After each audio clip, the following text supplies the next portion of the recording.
Brothers and sisters, just a little bit more on St. Padre Pio and his connection to Our Lady.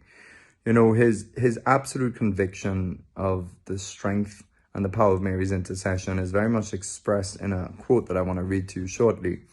You know, we could learn theology, we could read these things from the great councils of the church and from all the great saints.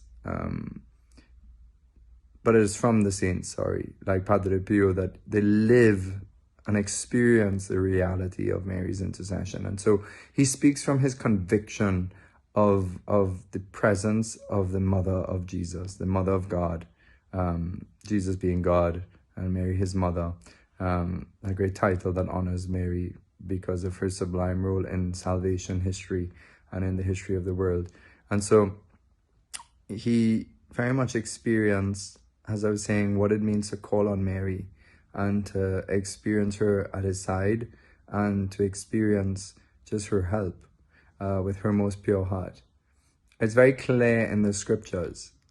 We see St. Paul speaking to the communities and asking for their prayers. God has chosen us to be causes of grace with him, that when we pray in good faith, this spiritual effect, spiritual energy, if you wish, whatever word you want to use, but we, with God, really create and we convey power. And so the saints on earth, those who are humble, those who are living a life close to God, the humbler we are, the more close we are united to Christ, the stronger, you could say, the influence we have over the heart of God, or the stronger, or the more sturdy, the more fruitful vessels we are in his hands. Same thing for the saints. We know that when people die and they go to heaven, please God, they make it to heaven and they become saints in that fullest sense of the word saint, that they're in the blessed life and inner life of God where they cannot ever be removed. Their prayer then is even more efficacious. So many saints like St. Dominic, for example, or you would again see St. Therese of Lisieux, St. Elizabeth of the Trinity, more recent saints, saying that, you know, really it was such hope that they're going to heaven, that they will be of greater worth there than on earth. And this is sometimes part of the mystery of God, why some God sometimes might snatch someone up and call them early on in life or into heaven, because we think, oh, they've left this world, but when they go to heavens, they're going to send and command. You know, they have a real work in heaven through their prayers, and so they're just part of God's plan. We see them going, but God sees them coming into fuller glory and into their true life. Why will we want to stop them? And so here's some quotes by St. Padre Pio, and he says, "I wish I had a voice strong enough to invite the sinners of the whole world to love Our Lady. But since this is not within my power, I have prayed and will pray to my dear angel to perform this task for me."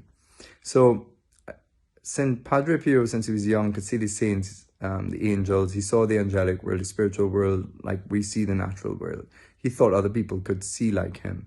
And so he was very much aware of these helpers that God has assigned us, the angels, to help minister God's work in our life. And so when he couldn't do something, he would ask his angel to go and do it. But here it is, he wants to proclaim and preach. And he's really, and he's serious. He's saying you could send your angel on a preaching mission, you know, to inform the consciences of people and minds of people for love for Mary. He then goes and he says, "I'd like to fly off to invite all creatures to love Jesus and Mary, held fast and bound to the Son by means of this mother." It's an incredible image, to be bound to Jesus by this mother, by her prayers.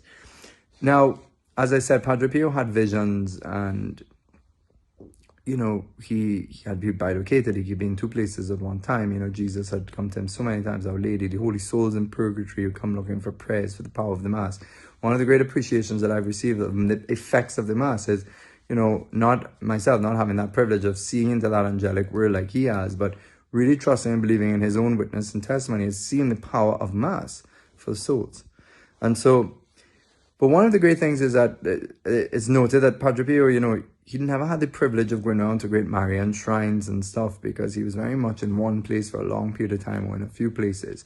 But he literally lived in a Marian shrine himself, Our Lady of Grace, on the Gargano mountain in Italy, you know, where San Giovanni Rotondo is.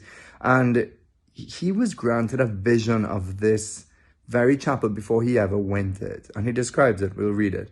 But this is the image of Our Lady of Grace. You know, the powerful title of Our Lady of Grace.